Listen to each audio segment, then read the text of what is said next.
Check 1, 2, 3. Check 1, 2, 3. Can everybody hear me? Give it a few minutes. All right, you guys can hear me. Now wait to see if YouTube can hear me.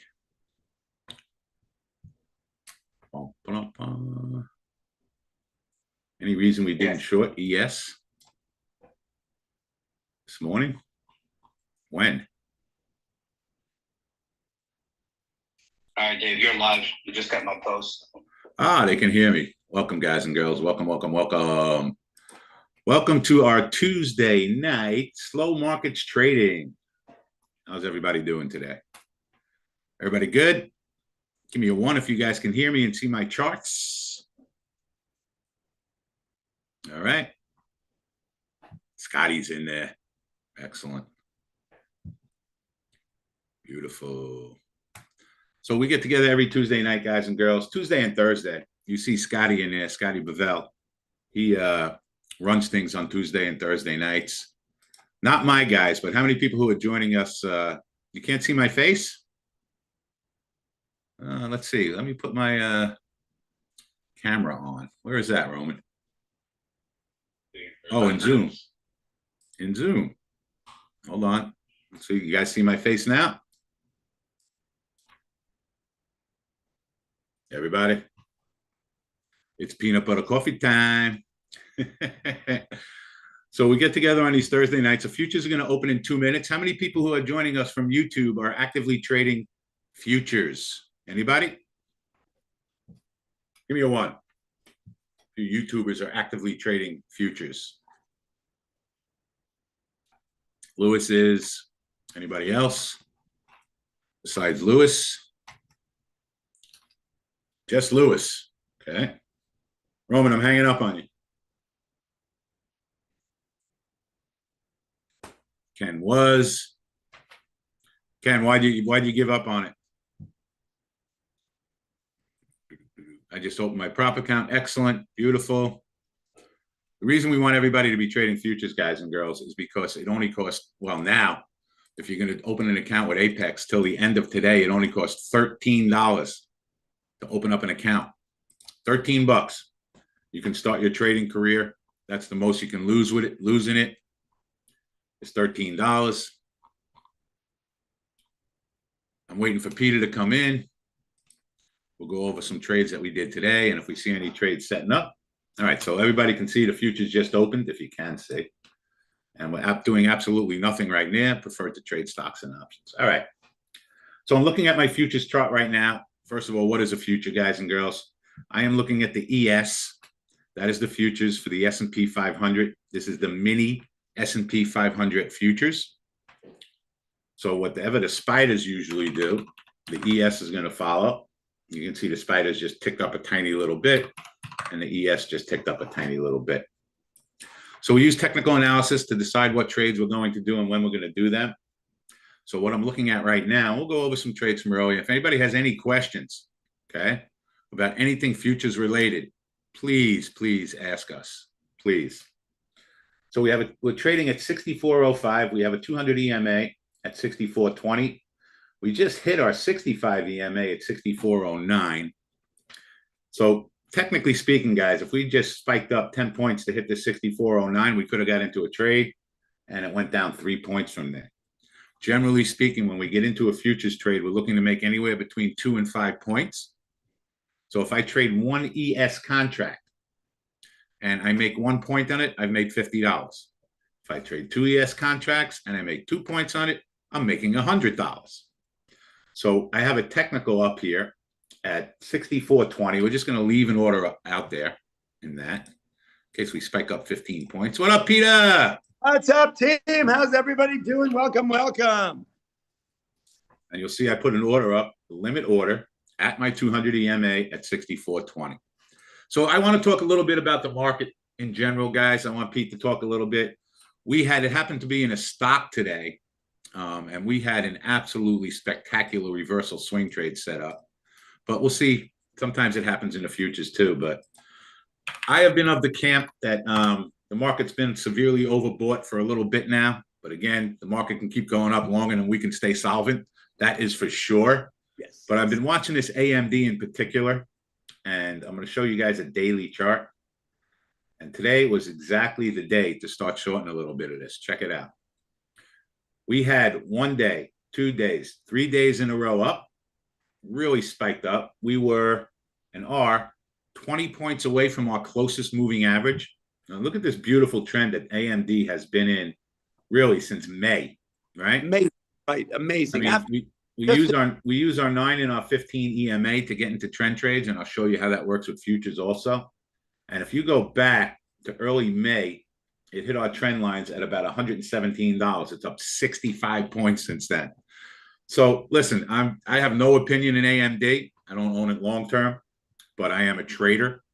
And when we get over an 80 RSI, and relative strength, guys and girls, shows us when something could be overbought or something could be oversold. If we go all the way back here, when AMD hit $76, right? The RSI got down to about 20. And when we got all the way up here, the RSI got above 80. So when I see something that gets above 80, that's telling me that the stock is extended. It's gone too far, too fast. There will be times, Angela, when I will trade I will swing the E-minis. If I see something like this happening, I'll do the MESs, yes, because they're a lot less risk. And we'll talk about the risk between the ES and the MES.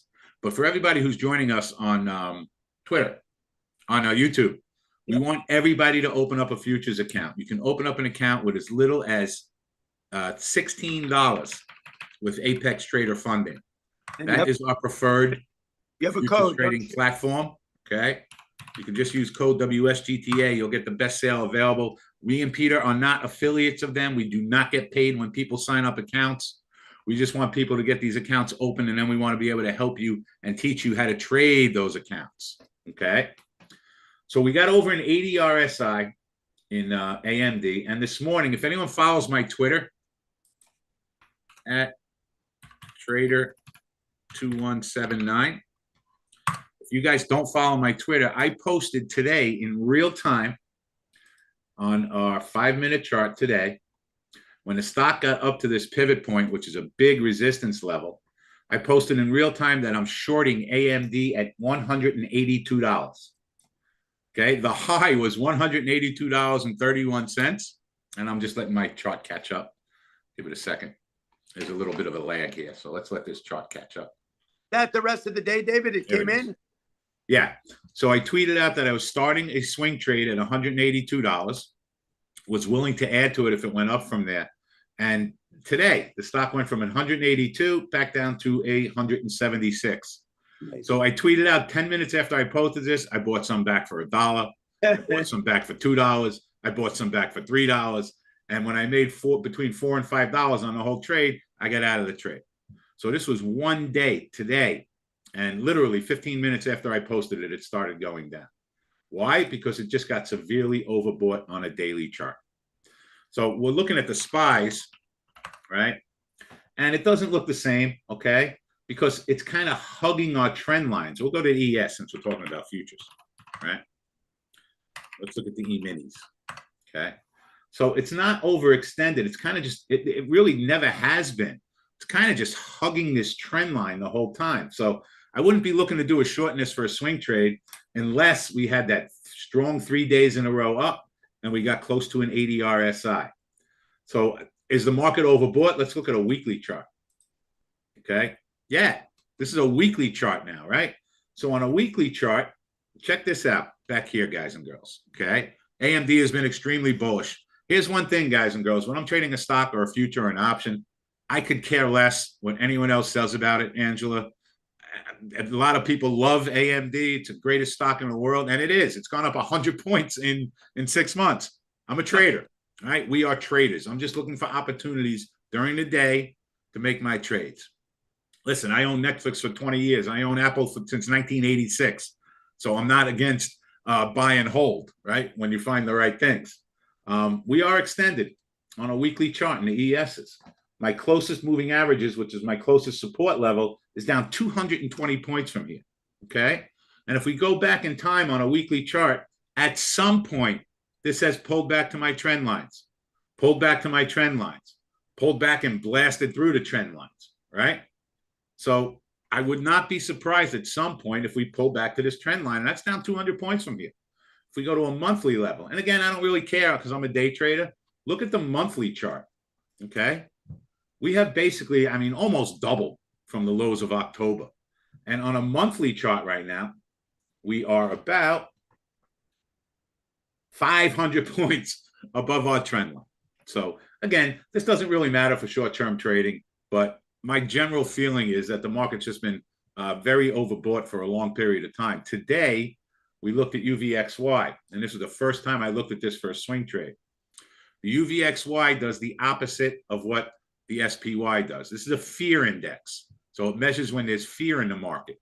And this morning, when the market went on its highs, this made a low of $14.40, and we bought some at $14.50.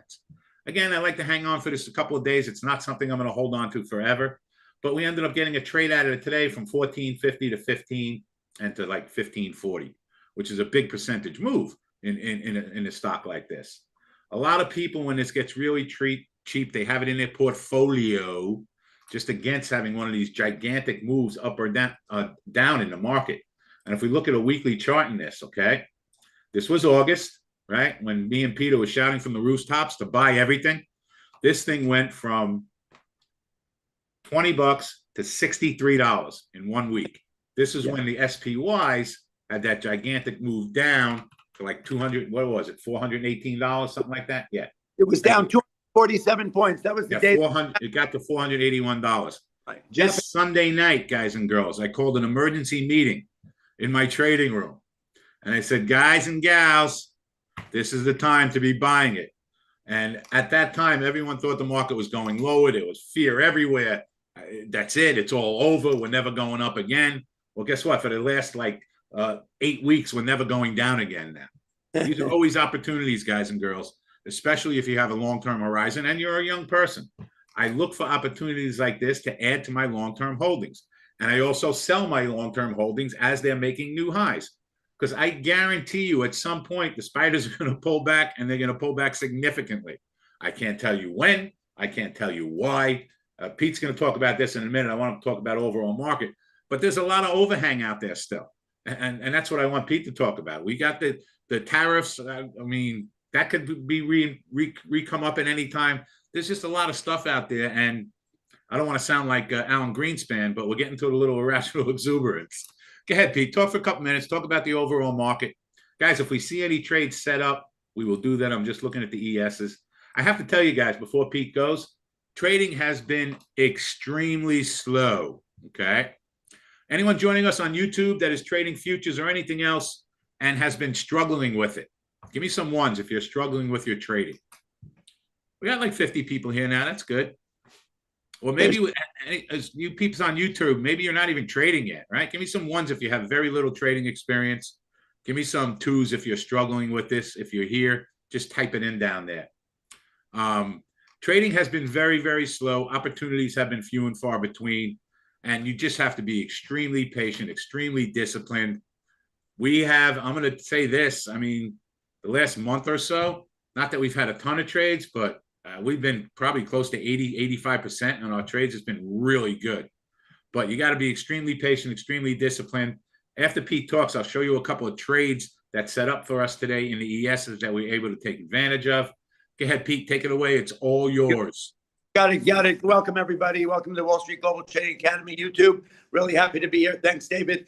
So listen, it's really, David, we're talking about why, with all the uncertainty that's going on, why is the market still trading at record highs?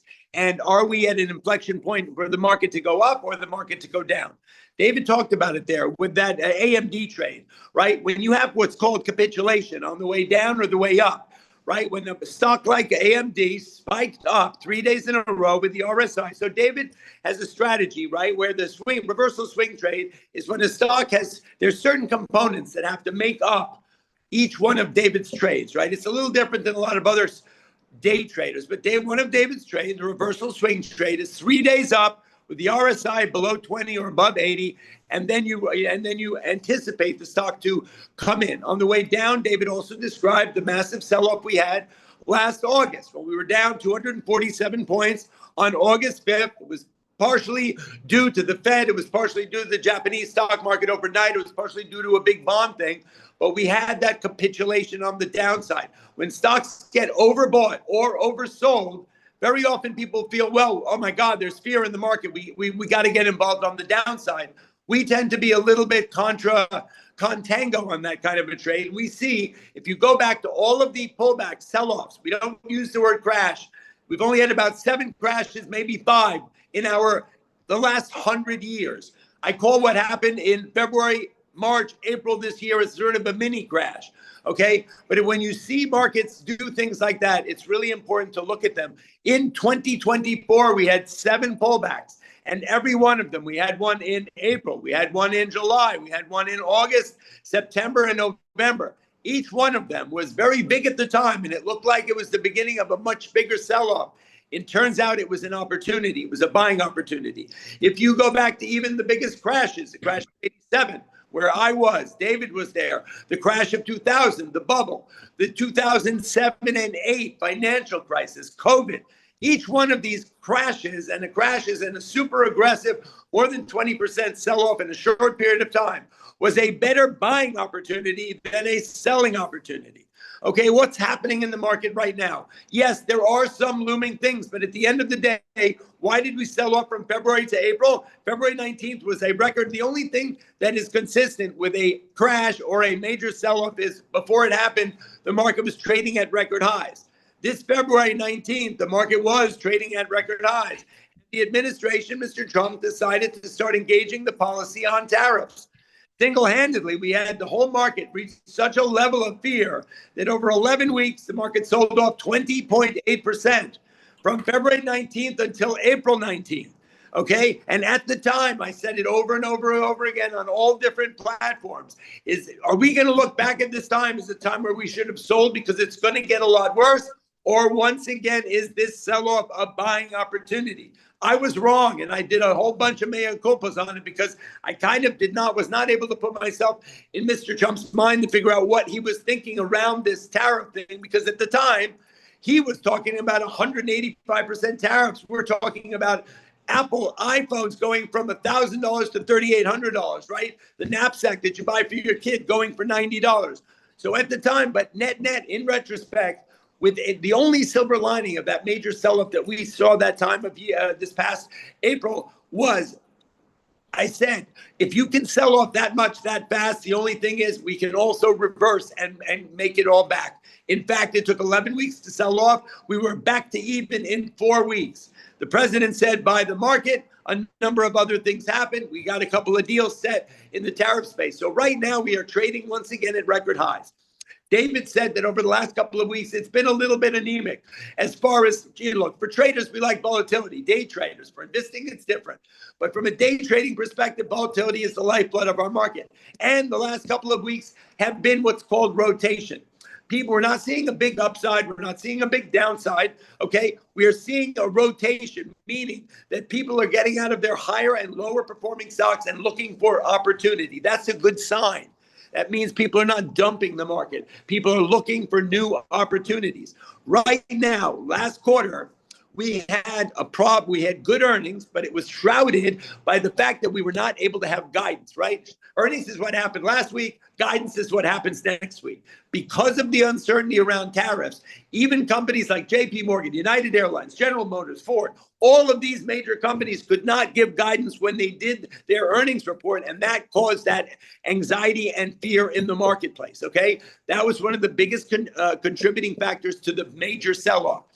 Now we are sitting here out of the gate. The bank earnings and the bank's balance sheets were super strong, and they were able to give good guidance. I'm trying to give you a little background on why we're trading at record highs and what is going to be the next thing that catalyzes us up or down, right? So we're having good earnings out of the gate. The S&P is solid on earnings, and we are not having this guidance problem because we know a lot more about what the tariff situation is. We just signed a deal with the EU. We just signed a deal with Japan. We have a deal pending with India. A China deal is right on the horizon. we've got a lot of these deals. While we were focused on the unfortunate things that were happening in the Middle East, a lot of backroom diplomacy was going on in the administration, and deals were being made. You've got Lutnick and Besson, right? The two guys who were the finance people under Mr. Trump. They were busy making deal, done, done, done. It was all over the tape. But for a while, nobody believed it. Well, now we're seeing the fruits of their labor. Night before last, Trump announced a deal with Japan, 15%. Okay, we announced a deal with the EU, right? That's the whole Eastern and Western Europe complex. That's a big deal. These are our big trading partners. Okay, so we have good earnings, we have good guidance. A lot of the deals have been done or are going to be done soon. So where is the market going to go from here? Obviously, you know, I'm asked on TV all the time, Pete, is the market going to go up or down? The only answer is yes. We know that. But at the end of the day, the chances are, as David said, we can look, there are people who are today, 2 bits of crazy news came out. One of the biggest firms that does analysis about markets said that that the S&P has never been this. The last time the S&P was this overbought was during the bubble of the 2000 internet crash. At the same time, Morgan Stanley said that we are in the midst of one of the greatest recoveries in history, and that the 7,200 is what the S&P is going to look like in 4 months. Yeah, but you have to, Pete, one sec. You have to understand that Morgan Stanley was also downgrading the market. So was Goldman Sachs when it was at its lows. Exactly. So they said it was going lower. Exactly. But my point is that there's always going to be people who are bullish. There are always going to be people who are bearish. As traders, we don't really care. We look for opportunities, and David is a master. The trades that David sets up, whether he's trading equities or he's trading futures, they work. They don't need extra confirmation. But each one of them has a components that need to be fulfilled for the trade. David has a trend trade, which means the market's going up or down and it pulls back to the 9 and the 15 EMA. A reversal swing trade is a stock that's up 3 days in a row, and it's either below 20 or 80 on the RSI. These are the components that make a trade happen. You can't have one component and not the other. So look, David's mastery is being able to orchestrate a trade that works. We're here to make money trading the market. We're super excited about trading futures now. That is where opportunity is, that where all the barriers to entry are down. So we're super excited. We're hoping we're going to be doing a lot of stuff on YouTube. So welcome, everyone. If you have any questions about what I do, trying to understand the forensics of the market, I'm always available. If you want to talk to Dave about trades, day trades in this market, he's the master. He's the best. Guys, once a week, I am going to go on YouTube and trade the markets live, starting with our morning meeting. So once a week, we're going to go on live. I'm going to take you through until the market slows down, an entire trading day from start to finish. What are we looking at when we walk in? Well, you guys in the trading room get that. Guys, I'm simulcasting from my private trading room. I have about 100 traders that we trade with on a daily basis. They are with us all day, every day. This week is our boot camp, actually. Me and Pete aren't selling you anything tonight, not even talking about it. We do have a course. We ain't talking about it. I want to give you guys as much useful information as we possibly can. But I trade the markets live in real time with all my traders. Every trade we do is posted in real time. Profit targets, stop orders, everything is posted. And we explain to you why we're doing everything we're doing. So this week in my boot camp, I'm going over the entire course that we have live in real time. Yesterday, we started talking about what not to do. Myself and Ken, who was in my room, talked about what not to do for 6.5 hours yesterday. Traders do not fail because of what you're seeing on this screen, guys and girls, okay? Traders fail because of the psychology of trading, not having a plan, and not following the rules to that plan. So we literally spent almost 7 hours yesterday talking about what not to do and the psychology of trading. You see Kevin and Scotty below my name. Okay. Yes. Today, Kevin went over all things futures, how to open up your accounts, the goals that you need to hit for every single platform. 5 hours. He did that today. Tomorrow, we will start our technical analysis, going over all of our individual trades that we look for. This morning, we spent 3 hours going through our charts, learning how to read our charts, finding support and resistance on multiple time frames. We have scanners and watch lists. If you guys can see on my screen, I have my watch list here. We have custom built these codes in to vet the trades that we look for. Ken did 2 hours on Fibonacci's. we do a lot of trades based on Fibonacci's, a lot of trades based on Fibonacci's. So all this stuff we're going over live in real time this week. And I will probably next week, we'll do an entire day with you guys live on YouTube from start to finish. Look at every trade that we're looking at from start to finish. As you can see, guys and girls, Scotty, you want to talk about slow markets? I mean, you know why we're so slow tonight, guys and girls? Guess what tomorrow is? Okay. Every morning, I always go to tradingeconomics.com to see what is coming out economically for the day. You have to be very aware of this, guys and girls, okay? That's right. Tomorrow is the FOMC decision at 2 o'clock. Yep. It's about a 99% chance that they're not doing anything. But they're going to talk about when and if they're going to. I think over a 50% chance in September. I think right now, I can't tell you the exact number. Maybe 60 or 62%. Yeah. What is it, Pete? 68% for September. And I think it's almost 79% for the next meeting. It's November, I guess. There you go.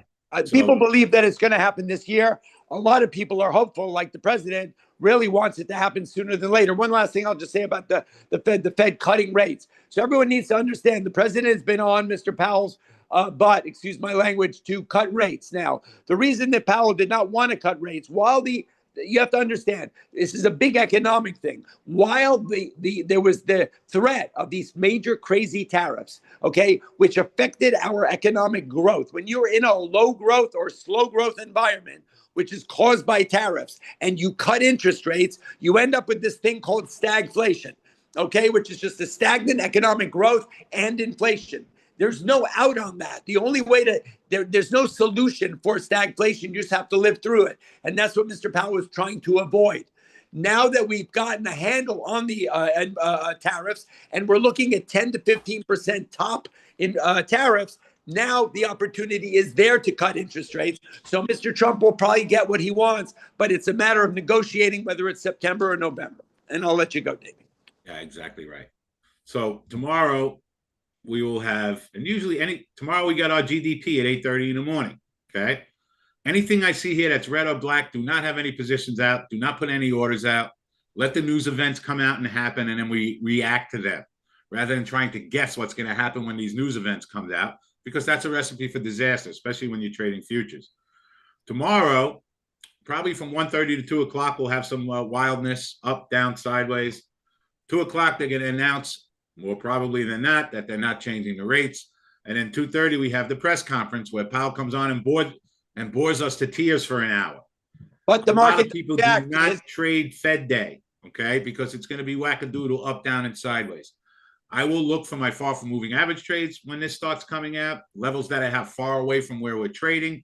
I'm still going to trade, but not on the initial bop up or down. We can box trades in futures, which we can talk about too, okay? Not right now, but we can talk about boxing trades too. All right. I want to talk a little bit more about futures and opening up an account and the things that you have to do to get through these accounts. I'm going to show you my account with Apex, okay? This is my Apex account. And I have, what do I got? 1, 2, 3, 4, 5 PA accounts. When you open up a futures account, okay, and with Apex, again, guys, you can open up an account with $16, okay? And that sale ends tonight. $16, you can open up an account. And if you do it with Ninja Trader, they have a practice account there where you don't even have to start trading with the simulated money at first. So when you open up a futures account, you start with $50,000 in simulated money on Apex. From that $50,000, and you pay your $13, whatever it is. From that $50,000, you now have to turn that into $53,000. And trading with Apex, you can qualify in 1 day. Different proper firms have different rules. Me and Peter are working very closely with Apex now to try and get some of the rules that they have changed to be more in line with everybody else is doing. So don't hate on Apex. We're on the case, okay? Once you make that $53,000, you now go into what they call a PA account, a paid account. You have to pay a one-time lifetime fee for that account. And I think it's either $120 or $140 for as long as you have this account, okay? Now you start again with $50,000. Right now, you have to trade for 8 trading days and get this to $52,600, and you can start taking money out of the account as long as 5 of those 8 days were profitable. So you can see I have one account for 6 days. I'm up $6,000. So if I trade 2 more days in this account, okay, 2 more days, once I have 8 days of trading in this account, I can start taking money from them. I can take up to, what is it, Kevin? $140 for the lifetime fee. Thank you. My first payout can be up to $2,000. Then if I have another 8 days where I made $50, and again, we're working on getting this changed down to 5 days. If I have another 8 days where I make at least $50 on 5 of those days, I can take another $2,000. I think it's after 2 or 3 months, you can take up to 50% of all the money that you have in there. So that's how these prop accounts work. The rules are basically the same from all of them. So I have another account that I'm up $2,500 in 5 days. I have another account, I'm up $1,200 in 3 days. Fifth withdrawal, and then you can take out whatever you want. All right.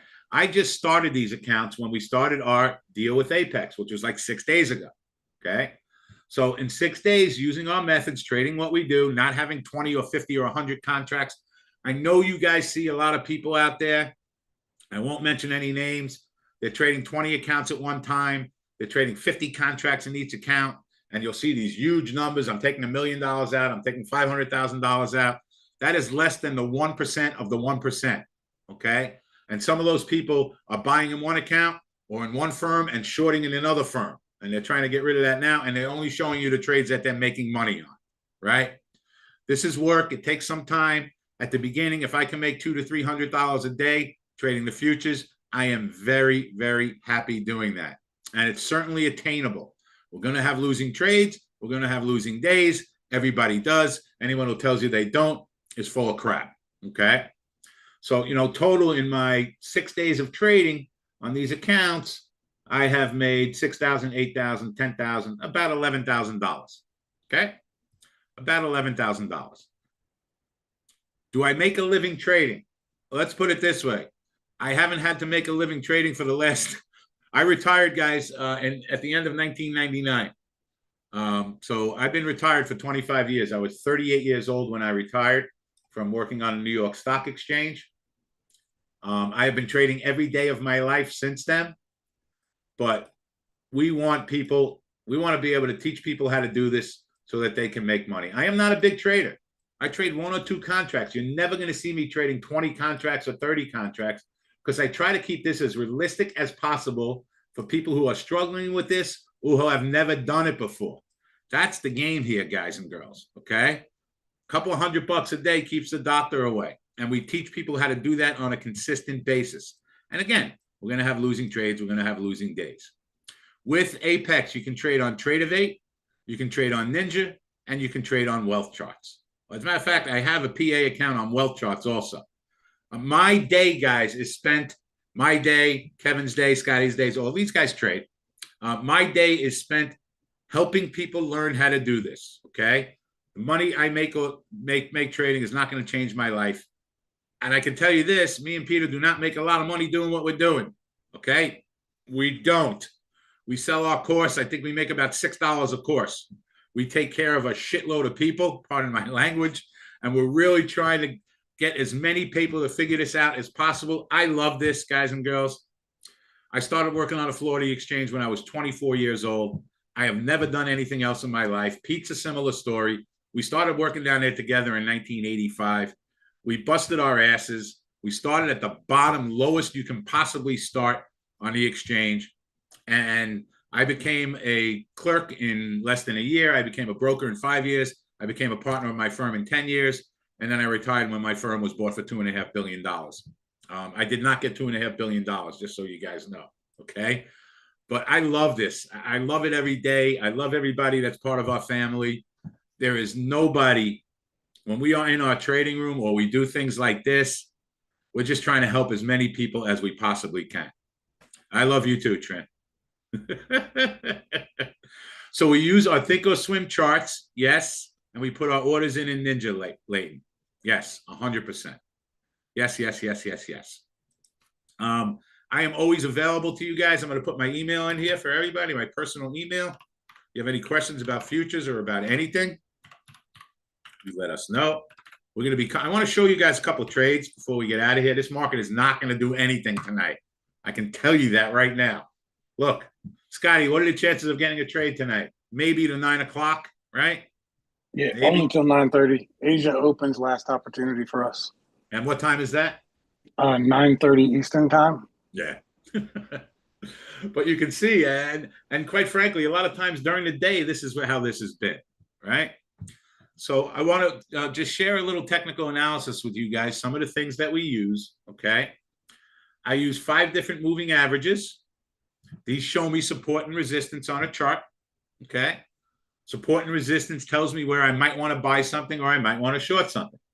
I use pivot points, that are these dotted lines, and I use a relative strength index. That's it. We try to keep it as simple as we possibly can. And guys, if anyone has any questions, there's a bunch of us here on Twitter with us. Nice little crowd. If you have any questions about anything that I'm talking about, feel free to post it, okay? You can follow us where you are right now on Wall Street Global. That's our YouTube account. We have, Pete has a Twitter account. I have a Twitter account at Trader2179. Follow us on that stuff. I post stuff there all the time, okay? Let's talk a little technical analysis. All right. So I was talking a little bit earlier about when something gets overbought or oversold, right? And I use a relative strength set on 20 and 80. And when something goes below a 20 RSI and is severely stretched from all of my moving averages, I am looking for a reversal in that stock or future. So in this case, we were looking at the ESs. And by the way, I'm going to tell you guys, and again, I'm not really thinking long term. I don't think anything bad is going to happen in this market that's going to make it go down. It's going to happen when everything is good. Okay. And everybody's going to be shaking their head and saying, why is this happening? Why is this happening? Why is this happening? That's usually when it happens, not when some kind of event happens. You know, those events are usually very short-lived, right? Even tomorrow, we're going to have the Fed meeting at 2 o'clock. We can knee-jerk all over the place. But what I tell people with the Fed meeting is usually on Thursday, after everybody settles in, everybody has a chance to go through all the information, is when we can possibly get a nice trend trade, be it either up or down, after everything is settled in. We'll trade the knee-jerk reaction if it sets up for us tomorrow at 2 o'clock. But usually on Thursday is when you get the real trend, either up or down. And we try to ride trends all day, right? Imagine if you were looking at the ESs early this morning at 10 o'clock, okay? And this set up for a trend trade. When I'm looking to get into a trend trade is when it goes down and goes back up to my 9 and 15 EMA. Those are the weakest of my moving averages. And the moving averages go in order of strength, guys. 9, 15, 30, 65, 200. And the further something moves to get to my moving averages, the better the odds are going to be of that trade working. And all we can do, guys and girls, is try to put the odds in the favor every time we make a trade. And by using our technical analysis, that is exactly what we are doing. And we have a hit rate that's going to be higher now, but I think it's between 73 and 75% for the year. So if you're making money on 7.5 out of every 10 trades that you do, you should be a profitable trader, although it doesn't guarantee it. Because like Peter always says, you could have 9 good trades in a row where you made $100 and then lose $5,000 on the next trade. Oh, I have a 90% hit rate. So don't believe that when you see that on TikTok or YouTube or any of those other places, okay? 90% hit rate does not mean that you're a successful trader. I know some traders with a 30% hit rate that make money. Why? Because they're making 10 times as much on their winning trades as they're losing on their losing trades. So I will make a trade if it sets up for me when it hits one of my moving averages. This is a trade that we love to do. This is a trade that we're going to make the most money on. It is called a trend trade. And in a trend trade, we want to get in it when it goes back to our 9 and 15 EMA. And I'm going to stay in that trend the entire day until either I hit a very big support level or get a far from moving average trade, or it breaks above the trend. So we could have got in this trend in the ESs at, I'll give you a number, about 64.30. Let's just make a nice number, okay? 64.30. It went down, guys, 30 points from there, okay? 30 points. If you had one ES contract and you wrote it down till this trend changed, that's $1,500. So that's why sometimes you see these guys putting giant numbers up there. If I did 10 contracts, I would make $15,000 on that one account. If I had 20 accounts, which you can on Apex, that's $300,000 in one day. That's why you see some of these guys putting these big giant numbers up, okay? So it's possible. So we entered into this trend trade up here, and here's where we got out of it, guys and girls. Everybody in my room, in YouTube, give me some ones if you see this relative strength got to about 12 right here. 12, that is severely, severely oversold, right? When we see this happening, okay, and this is a 5-minute chart, we're always going to be looking for far from moving average trades based on a 5-minute chart. It's going to get extremely extended from our moving averages, and the RSI is going to get below 20. I'm going to go to a 1-minute chart now. Only time I will trade on a 1-minute chart is for a far from moving average trade or a momentum trade, okay? Let's go to the 1-minute chart at 11:30. I think this might have been the only trade we got today, guys. You guys in the room tell me. We might have had one other one. Oh, there it is. I can't see it. Couldn't I don't see remember if we did. I think this was it. And we had the NQ. Okay. Okay, so here's 11:30. Boom. Here it is, right there. Okay. Let me get the chart to come up. Oh, it's moving pretty quickly now. Let's let it go over there. There's a lag between us and YouTube. There it is. Okay. So we spiked all the way down. We had below a 20 RSI. When I'm looking at this chart, the second I see this green bar, I am jumping in and buying with a market order. A market order. Once I get in the trade, my stop order goes at the low. We got in this trade at about 64.05. Okay. The low was 64.03, something like that. So that would have been my stop order, only risking 2 points. And in the same 1 minute, guys, this went up 5 points. And in 2 minutes, it went up 6 points. So I'm looking to capture. If I get in this trade and I get in with 2 contracts, I take one off for 2 points, raise my stop to break even, and try to get the full 5 points out of the second one. And it depends, again, depends on how many contracts you trade. So if I did 2 contracts, guys, and I averaged 3 points, I made $300 on this trade. $300 a day is $75,000 a year. How many people would that help in their life? And there's no guarantee, guys and girls, we're going to have losing trades. We're going to have losing days, right? But it's slow and steady. It's nickels and dimes. It's not these giant home run trades that we're trying to find. Unless we get into a trend trade, like I said, and we will ride that until the cows come home, right? If you look at this today at 12:30, every time we went up to our EMAs, 9 and 15, we rejected.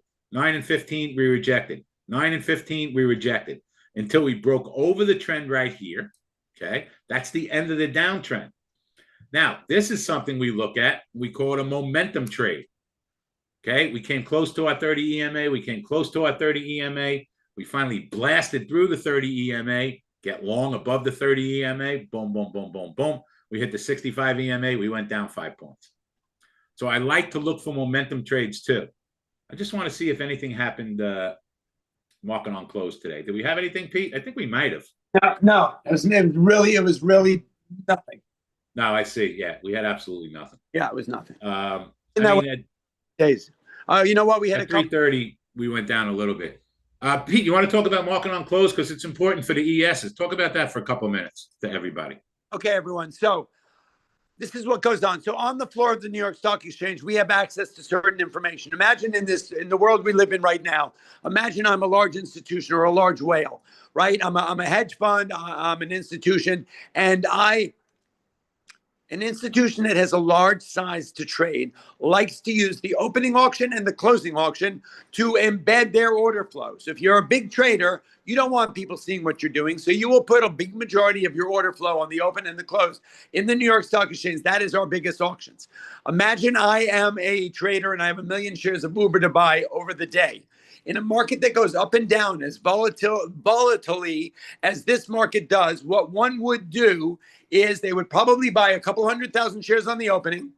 They would buy 400,000 shares in an algo from 10 o'clock to 2 o'clock, which will basically mirror the market, the consolidated averages, so that they're basically involved at all times, because these big players need to be able to answer to the guy who gave them the order where were they involved, right? They didn't buy them all on the opening. The market sold off and you look like an idiot. So you got to be involved everywhere. So a big player will buy a couple 100,000 shares on the open. They'll put 400,000 shares in an algo from 10 o'clock to 2 o'clock. And then they will put 400,000 shares in to buy what's called market on close, meaning that the last 400,000 shares, they want to buy it on the closing auction at 4 o'clock. Me as a broker on the New York Stock Exchange, me who has a seat on the stock exchange like David did, he was a market maker. I am a trader and a broker. Okay. I have access to all the order flows. It's not inside information by any means, but I get to see at 2 o'clock all the orders that come into the New York Stock Exchange template for the closing auction. So at 2 o'clock, my machine will populate. I track the S&P 500. That's what I watch. There are 347 stocks. There are 347 stocks on the S&P 500 on the NYSE. The other 153 stocks, which are mostly tech heavy, are traded on the NASDAQ. That happens in Times Square. Okay. So at 2 o'clock, my machine will populate with all the order flow for the closing auction. I built a trading strategy about 20 years ago, tracking the market on close orders from 2 o'clock to 4 o'clock. Now, I think you're probably thinking, oh, wow, it's like shooting fish in a barrel. Peter gets to see all the orders for the close. It's not really the case. At 2 o'clock, I get to see what orders are in already. But every 5 seconds from 2 o'clock until 3:59:50, the orders change. People come in and out, right? They're in and out. So it's constantly changing. $1 billion to buy at 2 o'clock could be $2 billion to sell at 2:07. It could flip back and forth. In fact, today it flipped twice, right? From the buy side to the sell side. So I know that you all, if you are traders, are always wondering, why is there a big move in the market at 2 o'clock, at 3 o'clock, and at 3:50? That's because that's when a majority of these baskets that come in for the closing bell come into that template that I get to see. You often see, and I beware of it, there are a lot of those guys on the internet like Trade the News and a bunch of other sites that will tell you what there is to buy or sell on the close. Most of the time, it's not correct. They want to get your order flow, or they want to get, whatever they want to do. They give out a number, okay, that is not correct. So the way the market will respond is very often based on what the market on close imbalances are for the closing bell. So imagine if there's $1 million to buy and 600,000 to sell, let's say in Uber for the close. Net, that means there's 400,000 to buy, 600,000 paired off. Stock to buy, the notional dollar value of stock to buy will impact the S&P 500. If there's $1 billion to buy at 2 o'clock, the market will start to march higher. At 2:30, once again. So as this market on close imbalances come into the market, it will affect how the market moves from 2 o'clock to 3:50, 3:59:50. Look, I wish I could give you the information. It's not available. It's proprietary. You're not really allowed to give it away. As I said, there are a lot of people out on the internet that give out a number. It's not a real number, so don't trade off it. They'll go out and say $3 billion to buy at 3:30, and everyone will jump in because they think it's real when it's really not. So that basically gives you an understanding of why you'll very often see big moves at 2 o'clock, at 3 o'clock, at 3:30, and then again at 3:50. At 3:50, all this information that I'm describing to you that we get to see on the floor gets posted out to the public through Bloomberg. If you have access to Bloomberg, which is $25,000 a month, at 3:50, you get to see the number. Okay. And that number is very significant. That's why at 3:50, very often there's a big move in the market, because suddenly everyone in the investment community gets to see the imbalance number and then react to it.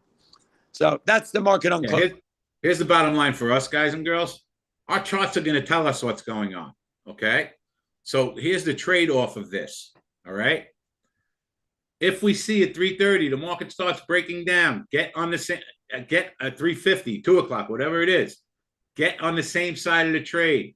So let's say we had an imbalance come out at 3:15. Check this out. We started going down. Okay. Get on the same side of the trade. Right. And here's a momentum trade, guys, that is spectacular. Check this out. Okay. So this is what I'm talking about, a momentum trade. Everyone give me a 1 everywhere. We hit the pivot point once. We hit the pivot point twice. We hit the pivot point 3 times. What happened the 4th time we hit this pivot point? What happened when we broke this level, guys and girls? We went straight down. This is a momentum trade. When we test the level a few times and it finally breaks through that level, I want to get on the same side of the trade.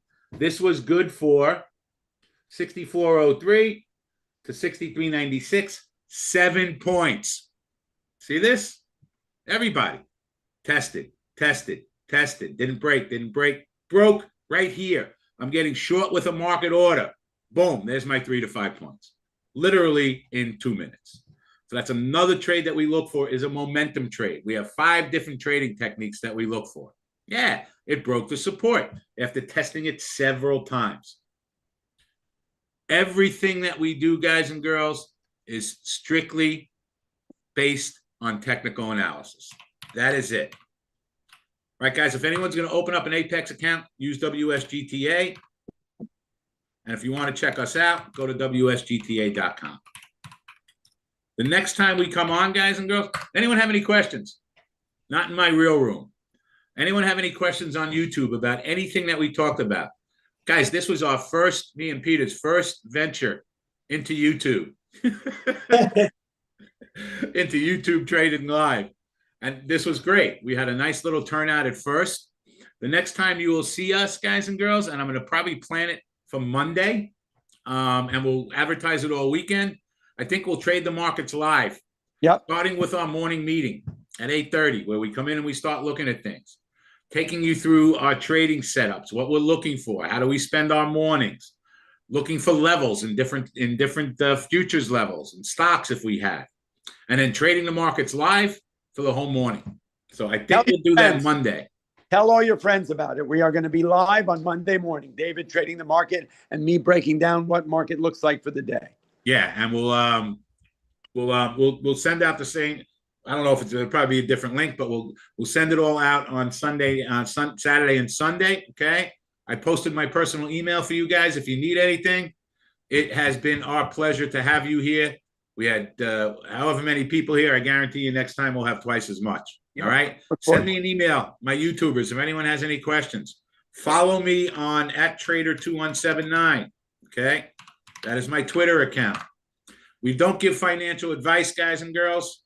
And I always say that, right? We want to teach you guys how to do this on your own. But I post some tidbits up here every once in a while. Okay. @Trader2179. And I'll put my email one more time if you guys have questions about anything. My personal email.